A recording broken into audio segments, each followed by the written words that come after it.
Greetings! Welcome to the Devlog for Experimental Build 1 of Update 111 of Hot Dogs, Horseshoes, and Hand Grenades. We're going to start off as always with a quick sound check. Make sure speakers aren't up too high. Wonderful. So what have we got for you this week? Well, we are starting a new experimental sort of pre-build cycle because there are a whole bunch of changes coming to take and hold in the coming month or so, and I needed to go back onto the experimental branch to do those. But to kick things off, I figured it was time for a new toy, and it is one that is firmly in the category of things Anton would own if Anton could afford them. So this is the next best thing. I give you, courtesy of Ole, probably my favorite modern handgun. Well, modern in air quotes. This is firmly in the 1950s. And that is the P210. Oh, just absolute aesthetic brilliance, in my opinion. Just a gorgeous looking piece. Oh, has a magazine safety, so I can't actually drop the hammer without a magazine in. Let's rack that. Take some shots.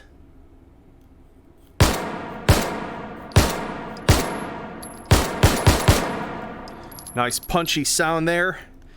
8-round mag. It's a single stack, as tends to be the case with pistols from this era. This is a P210-1, which is one of the earlier models. This is, however, has a family. We have a, whoops, wrong one. We have a P210-5, which is the target variant, which you can see has this extended barrel, and we've got some polymer grips on it. This one looking quite sleek. Oh, love that slide sound. And of course, with those more match style sights on the top. Oh, what a beaut. What an absolute beaut. Oh. And we have this is technically a P210-6 with a conversion kit on it. They apparently made these 22LR conversion kits for the Dash 5 and the Dash 6. There's technically a P210-7 which natively came at 22LR, but they didn't make many of them. And so this one is technically the Dash 6 with the 22LR conversion kit. Still has 8 shots in it because it was essentially designed as a training kit, cheaper training configuration for the standard model here, and of course shooting in 22. Dramatically less kick, and as we can see, just really awful aim on that set. I need to redeem myself here. Let's try again.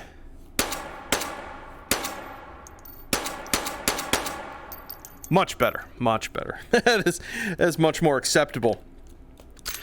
So there you have it. Just a absolutely beautiful set. Let's take a look at those in the light. Oh, just so happy with those. So yeah, a majority of what else I did this week, other than playing Baldur's Gate 3, was setting up some code changes for what is going to be evolving in Take and Hold as the new level comes out. So let's jump out of VR and talk about what my plans are involving sort of tweaking the mode in terms of sort of new scoring rubrics to make it just a richer experience. Yo! So what are the core changes coming to Take and Hold over this next cycle that are coming along with our new map? I would say there's a couple categories of them. The first is continuing with the encryption work that I've been doing. Most of the ones that I worked on last update and showed off to you folks are pretty well tuned, I think. The regenerative one still needs a little bit of tweaking, but I'm fairly happy with how it's working. And so those are, as well as I believe there's 1 or 2 more that I need to build, are going to be filtered into all of our existing Take and Hold characters in ways that are appropriate to the armament. So obviously, like Cow Wiener Calico that uses, Western weapons with lower capacities and things isn't going to get regenerative encryption as a challenge. That would be ridiculous. And so those will be going in, making those characters just have more complex challenge spaces, which obviously means that scoring is going to have to change. I'm going to have to sort of inflate all of the scores because Valve in their brilliance decided that there wouldn't be a way to just automatically wipe a scoreboard. There's no API call for it, from what I can see. So all I can do is sort of inflate the scoring so that people eventually replace the old scores with the new stuff. But anyway, in a big way, one of the changes that I want to make with the scoring, because I've definitely heard from there are a lot of folks who played Taken Hold and are like, this is fun, but man, I don't even make it past the third hold, is that I would like to lower the skill floor required to make it to the end in some fashion so that people can experience the whole arc of a run, actually get through 5 holds. But I would like to raise the skill ceiling from a scoring range standpoint. And what that basically means is I've been laying the infrastructure for having scoring bonuses that are based upon excellence in certain areas. And so what that means is trying to build, and this is challenging due to the way that H3's projectiles work, but have accuracy play a part for certain types of bonuses, have not receiving damage in each given take phase and not receiving damage during each hold phase actually yield you a given bonus, as well as having a stealth bonus for taking down Sosig defenders before they actually go into a skirmish state. So that would be opportunities for extra scoring for those of you who like to play in a stealth action kind of way, or just so fast off the draw that you can just walk into a hold, just go bop, bop, bop, and drop them before they actually attack you. So that's the structure of how scoring is going to change.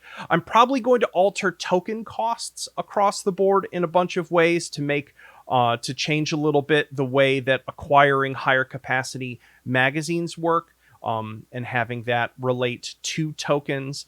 Still, it's a challenging thing because obviously we've got this wide range of ammunitions that have different sorts of effectivenesses, going up from, a 10-round capacity for a 22 LR gun to a 20-round capacity is a very different thing from going up from a 10 to a 20-round capacity for a battle rifle.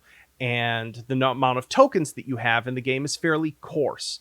And so if this had been the sort of game mode that I had built off from the gate of having something similar to how you see like gold costs in a fantasy RPG, where things are more like 100 instead of 3 or 4, there would be some gradations in there where I would be able to more accurately cost things.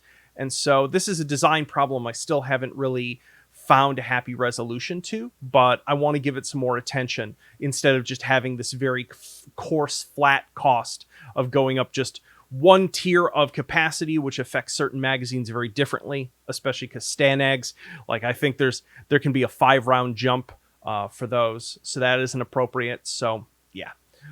I want to add a couple more attachment categories. Like when this mode was put together, there weren't muzzle attachment points that have rails, and those are a really disgustingly useful type of attachment, given that it essentially adds pick rail compatibility to any gun that has a muzzle attachment, which is almost all of them.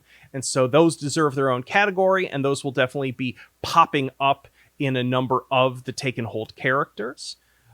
Let's see. Yeah, and that's pretty much it for sort of scoring stuff for now. But as I said, the overall intent here is to make this curve of difficulty and the curve of scoring be less compressed. Right now, it's sort of a noise field of people who don't make it to the end, and then everyone who does make it to the end of a run, it's this very narrow band of scores that is down to these like microsecond differences in terms of how fast people manage to destroy encryptions. And while that's super interesting to watch in a tournament setting, I don't think it really represents the richness of the ways that you can be good at Take and Hold. And so I would like there to be more axes and opportunities to get points, and so that it is a richer and sort of wider field of play, and there's just more opportunity for folks to excel at what they really enjoy in the mode.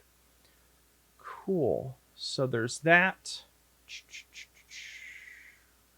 obviously getting the tournament character into play. Now that we're back on the experimental mode, I'm going to end up dropping this character into the game in sort of 2 phases. There's going to be it's going to show up before the new level, so you'll be able to play that character in the current hallways level and difficulty test it. Obviously, it's going to be a different difficulty in hallways than it will be in Institution, in the new level that's coming, because the ranges are so much more compressed. And in Institution, you're going to be fighting at, I would say, the 25 to 50 meter range band way more frequently than you do in hallways, which means that hip firing, especially against some of the stronger targets, will be a less effective strategy. So it will end up being harder, but this will help me gather some initial information to see if they're fun to fight in context and tuned well. That note. And then the last thing that I'm really going to be working on this week, this month, in preparation for the Institution level, is it's going to be getting some special features that are unique to that level, related to alert status and passive threats. Because obviously this is a larger level, and folks have definitely, I know the complaints with Winter Wasteland, that it's a lot of moving around without a lot happening, and I don't want that to happen with this level. And so I really want to lean into some of the stealth action aspects of the game mode, and give a second try to some of the things that I had played around with in Take and Hold Containment years and years ago, of having certain sorts of static defenses that are present, especially in the routes that you are taking from a given hold point to another. Things like security cameras, or a mode appropriate security camera. They'll probably all have the aesthetic of the encryptions, being these sort of like semi-abstract digital constructs with behaviors that you have to learn, so that you're going to have to be juggling sort of not becoming alerted by those defenses, which will cause patrols to spawn in at a significantly higher rate. I know this is sort of going a little more Metal Gear Solid with it, but I think it's from what I've seen, it's the sort of thing that I think folks would enjoy. And I think a lot over the years, folks have been like, the take part of Take and Hold is really fun, but it's also a little underdeveloped compared to the hold part. And so I want to see if I can make that a little more compelling. It will be specific to the Institution level because of the scope and scale of it. But the way that I'm going to code that in will be so that modders who do custom Take and Hold levels will also be able to use and set up those same structures if they enjoy that kind of gameplay and would prefer their map play that way. Cool. Well, that is just about it. That gives you our little state of the game devlog update for this week. I hope you folks enjoy the new gorgeous P210 set, and I will see you all next week. Peace.